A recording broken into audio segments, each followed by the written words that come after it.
அன்பான சகோதர சகோதரிகளே, தேவ பிள்ளைகளே, கிறிஸ்துவின் மனவாட்டிகளே, உங்கள் அனைவருக்கும் நம் ஆண்டவரை இயேசு கிறிஸ்துவின் கிருபையும் சமாதானமும் நம்மில் என்றும் உண்டா இருப்பதாக ஆமீன். இந்த நாளிலும் பரிசுத்தாவின் வெளிப்படுத்துகிற சத்தியத்திற்காக நன்றி செலுத்தும். இந்த நாளில் புதிய பூமி. இங்கே இரண்டு காரியங்களை தேவன் இந்த உலகத்தின் முடிவுக்கு பின்பாக புதிய வானத்தையும் புதிய பூமியும் உண்டாக்குகிறார். இப்போ ஆதியாகமத்தில்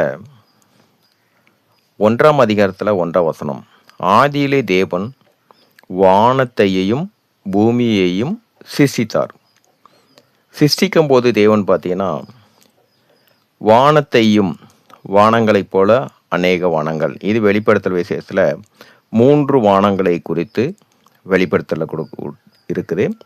அதே போல் பூமியையும், பூமியை போன்று கீழாக மனுஷர்கள், இந்த காரியத்தை குறித்து பிலிப்பியர் 2ஆம் அதிகாரம் 10வது வசனத்தில் வெளிப்படுத்தியிருக்கிறாரு. பிலிப்பியர் 2:10 பார்த்தீங்கன்னா, இயேசுவின் நாமத்தில் வானோர் பூதலத்தோர் பூமியின் கீழானோருடைய முழங்கால் யாவும் முடங்கும்படிக்கு, பூமிக்கு கீழாகவும் உள்ளவர்கள் முழங்கால்கள் முடங்கும்படிக்கு. அதைத்தான் இங்கே பூமியையும், தேவன் ஒரு பூமியே அல்ல, இந்த பூமி முழுமையாக உண்டாக்கின காரியத்தின் மூலமாக பாவத்தின் மிகுதியினால் சபிக்கப்பட்டதாக இருந்தது. ஆனால் இயேசு கிறிஸ்து சிலுவையின் இரத்தத்தின் மூலியமாக எல்லாவற்றையும் பரிசுத்தமாக்கிட்டார்.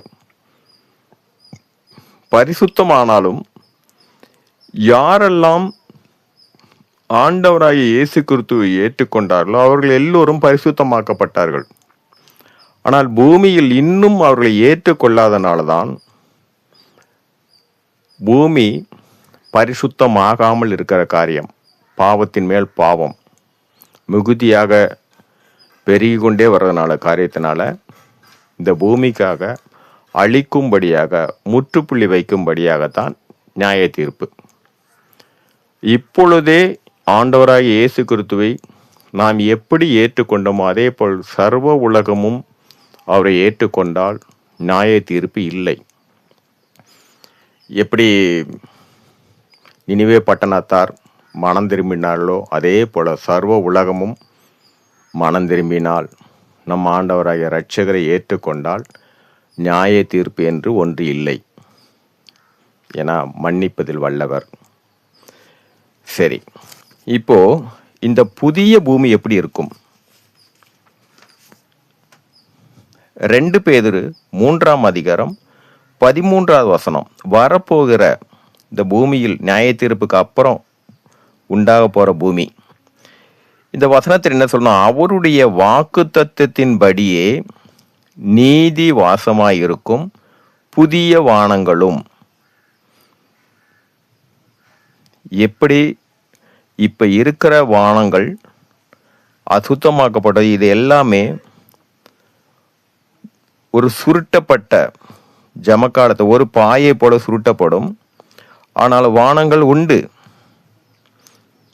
அதாவது அந்த வார்த்தையில அவருடைய வாக்குத்தத்தத்தின்படியே நீதி வாசமாயிருக்கும் புதிய வானங்களும் புதிய பூமியும் உண்டாகும் என்று காத்திருக்கிறோம். புதிய பூமி, ஆதியாகமத்தில் பூமியையும், ஆனா இங்க ஒரே பூமி தான். பரலோகத்திலிருந்து இறங்கி வருகிற இந்த புதிய பூமி ஒரே பூமியே தான் இருக்கும். சமுத்திரம் இருக்காது, இப்ப இருக்கிற விவசாயமோ எதுவுமே இருக்காது.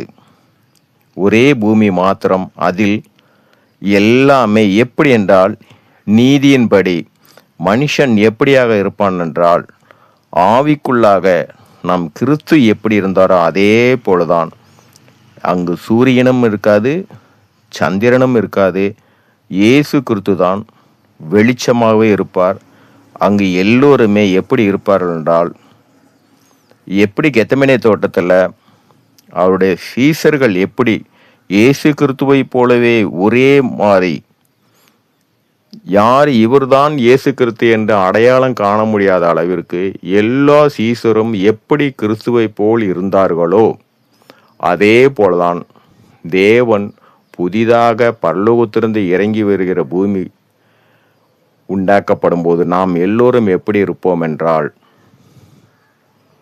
கெத்செமனே தோட்டத்தில் எப்படி இயேசு கிறிஸ்து இருந்தாரோ அதே சாயலோடு தான் நம்ம இருப்போம். எந்த விதத்திலும் இந்த பூமிக்கு உண்டான தேவைகள் ஒன்றுமே இருக்காது. தேவன் சிருஷ்டித்த சகலமும் உண்டாயிருக்கும். ஆனால் சமுத்திரமோ மனுஷனுடைய தேவைப்பாடுகளோ எதுவுமே இருக்காது. ஏனால் ஒரே ஒரு பூமி தான். சரி, இந்த காரியத்திலும் ஆவியான வெளிப்படுத்தின சத்தியத்துக்காக நன்றி செலுத்துவோம். இந்த காரியத்தின் மூலம் எல்லாவற்றிலும் மூவரிலும் ஒருவராக இருக்கிற தேவனே உம்முடைய நாமம் ஒன்றிக்க மகிமை உண்டாவதாக. ஆமென்.